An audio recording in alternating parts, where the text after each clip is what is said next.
ये कहानी है सियोंग नाम के एक ऐसे फ़िल्म राइटर की जो अपनी लिखी हुई कहानियों पर फ़िल्म्स बनाना चाहता है। एक दिन उसे एक फ़िल्म का प्रोड्यूसर मिलने के लिए बुलाता है जिसने उसे अपनी न्यू फ़िल्म के लिए कहानी लिखने का काम किया था।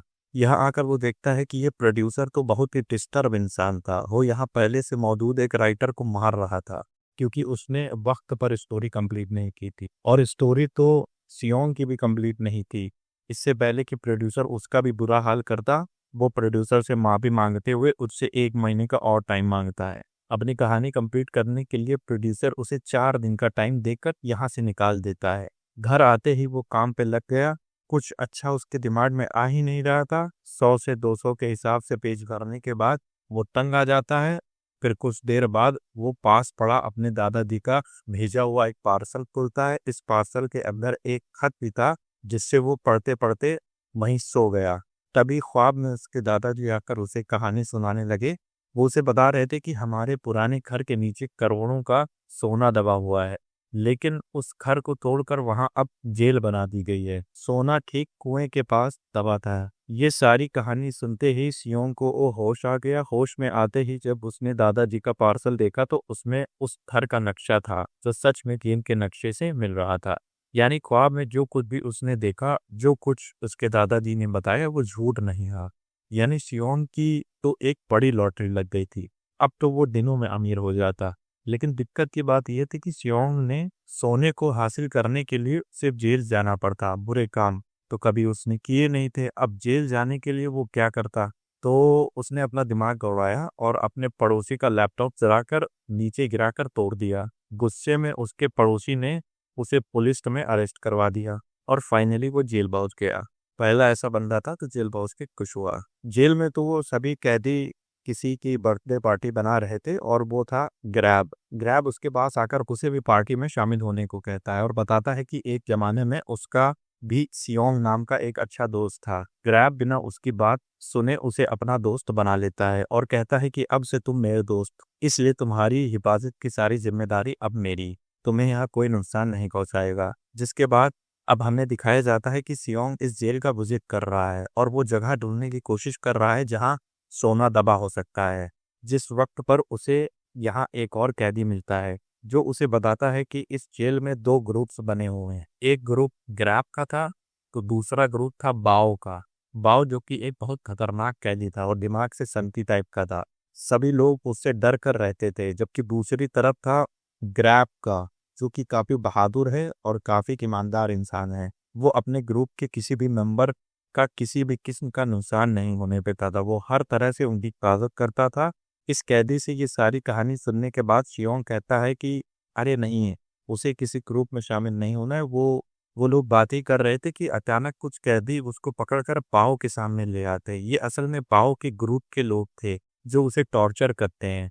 कभी उसे मारते हैं तो कभी उसका मुंह पानी में डुबाते हैं और ये सारे काम वो इसलिए कर रहे थे ताकि डर कर सियोंग बाओ का ग्रुप ज्वाइन कर ले। सियोंग इस टॉर्चर से तंग आकर उनके ग्रुप में शामिल होने का फैसला कर लेता है। अब बाओ के ग्रुप का रूल था कि जो भी नया बंदा उसके ग्रुप में एंटर होता उसे बाओ की थूकी हुई चाय पीनी पड़ती थी।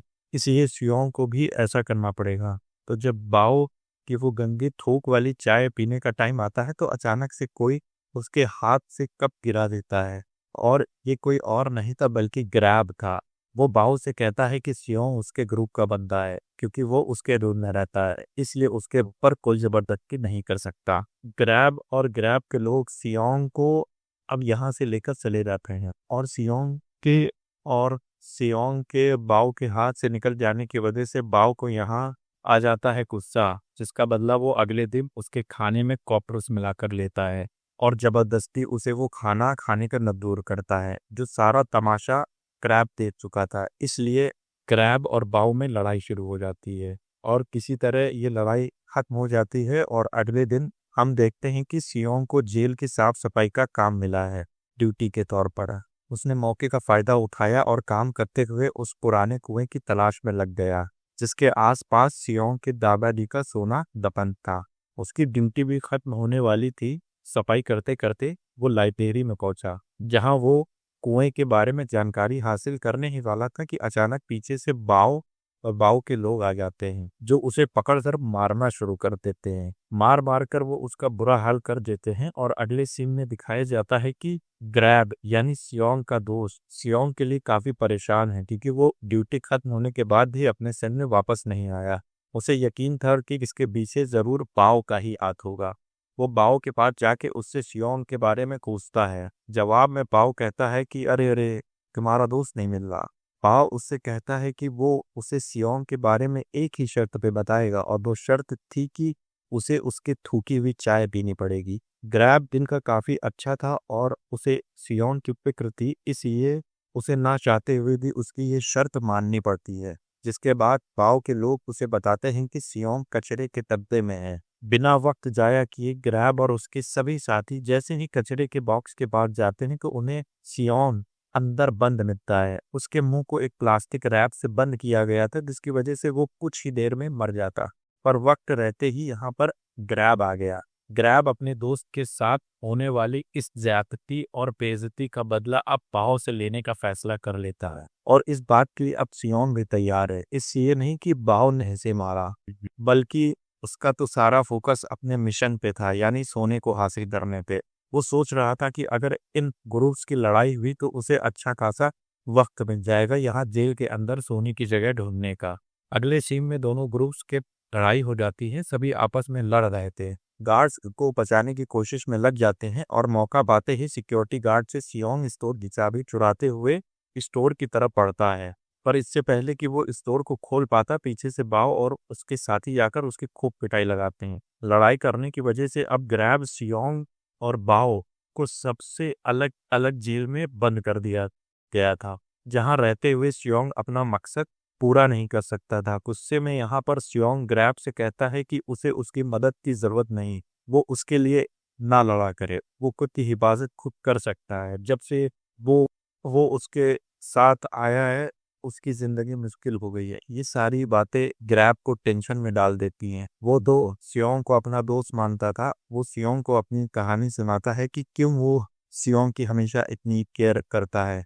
उसका जो पुराना सियोंग नामी दोस्त था उसने ग्रैब को गैंगस्टर से बचाने के लिए अपनी जान कुर्बान कर दी थी। ग्रैब को सियोंग के अंदर उसका पुराना दोस्त नजर आता था। वो बताता है कि उसके मरने के बाद उसने उस दिन से ये इरादा कर लिया कि जैसे उसके दोस्त ने उसकी जान बचाई है ऐसे ही हमेशा वो अपने साथियों का ख्याल रखेगा। बस इसीलिए वो उसकी मदद करता है। ग्रैब की ये सारी कहानी सुनकर सियोंग भी इमोशनल हो चुका था और अब वो उसके पास आकर उसे अपनी जेल में आने का असली मकसद समझाता है। सियोंग उसे बता देता है कि वो यहाँ अपने बेसमेंट में से अपनी फैमिली का सोना चुराने के लिए आया है। ग्रैब ने भी अब फैसला कर लिया था कि वो सियोंग की उसके मिशन में मदद करेगा और उसके बदले उसे सियोंग से सोने का कोई रिश्ता नहीं चाहिए।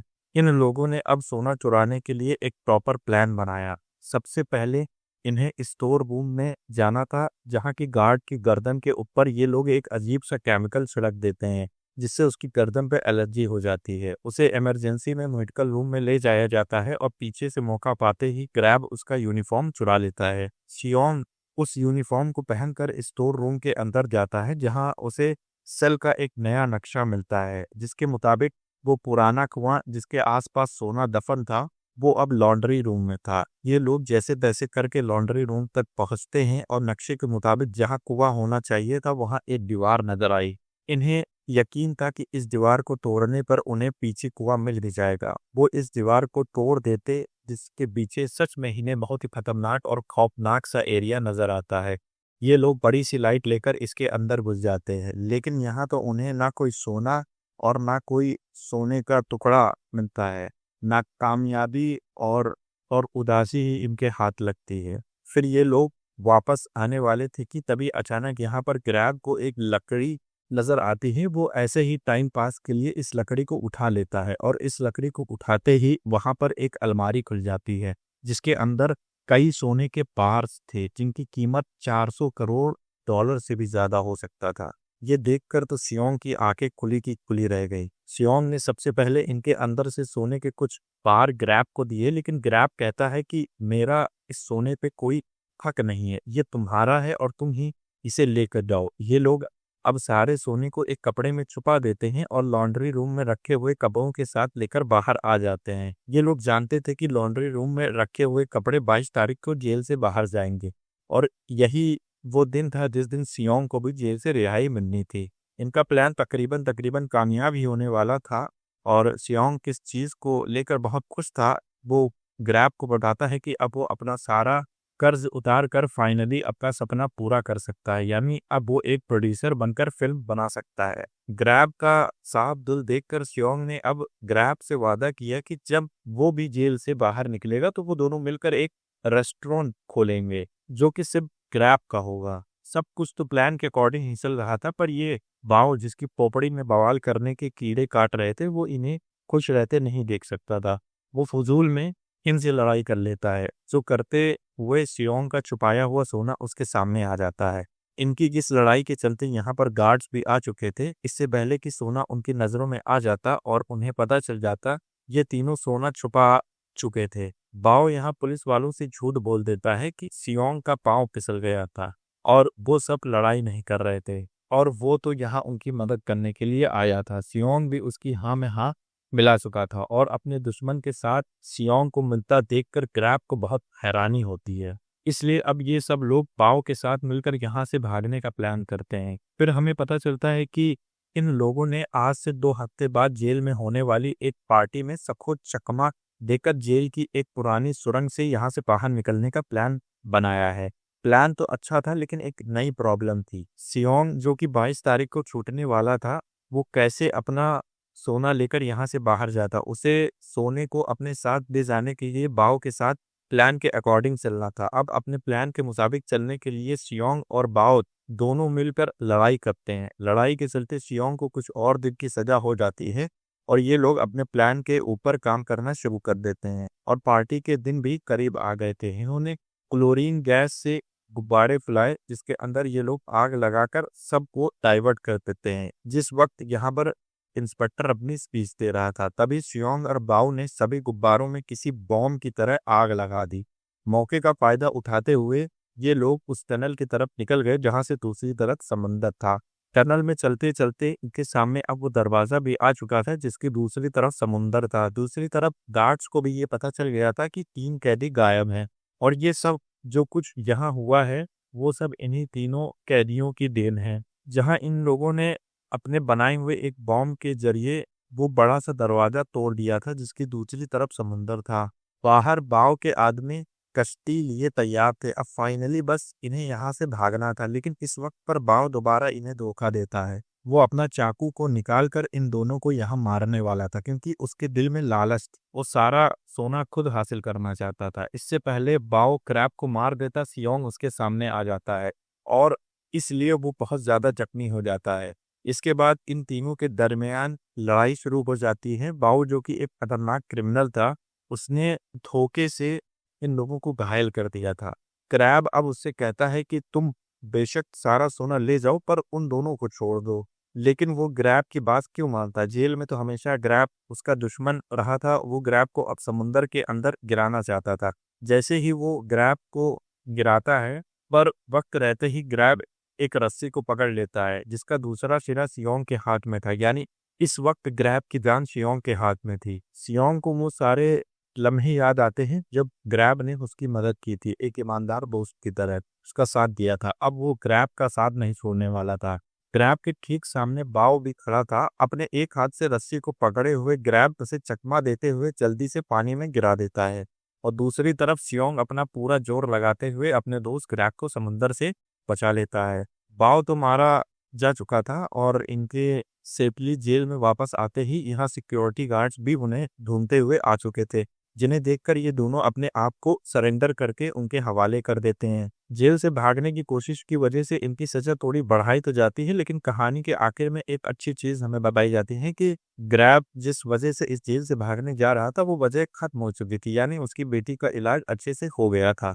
और दूसरी तरफ जो सारा सोना ये लोग यहाँ से लेकर भागने वाले थे, गवर्नमेंट उस सोने के वारिस का पता लगाते हुए ऐलान करती है कि ये सोना सियोंग के दादा जीता है, क्योंकि अब वो इस दुनिया में नहीं रहे, इसलिए सोने का असल हकदार सिर्फ सियोंग ही है। उसका अब अमीर होने का सपना पूरा हो गया। वो जैसे चाहता था अब वैसे ही ज़िंदगी गुज़ार रहा है। वो एक प्रोड्यूसर बन चुका है और अपनी ही लिखी हुई कहानियों को अपने तरीके से फ़िल्म बनाता है। उसने अपने सबसे अच्छे दोस्त ग्रैब के साथ मिलकर रेस्टोरेंट भी बनाया और यही सब बताते हुए कहानी यहाँ पर ख़त्म हो जाती है। तो जो ज़रूरी चीज़ यहाँ पर थी वो ये थी कि ईमानदारी और भरोसा अगर आप दिखाते हैं तो यकीनी तौर पर आपकी मदद होती है और आप कामयाब होते हैं।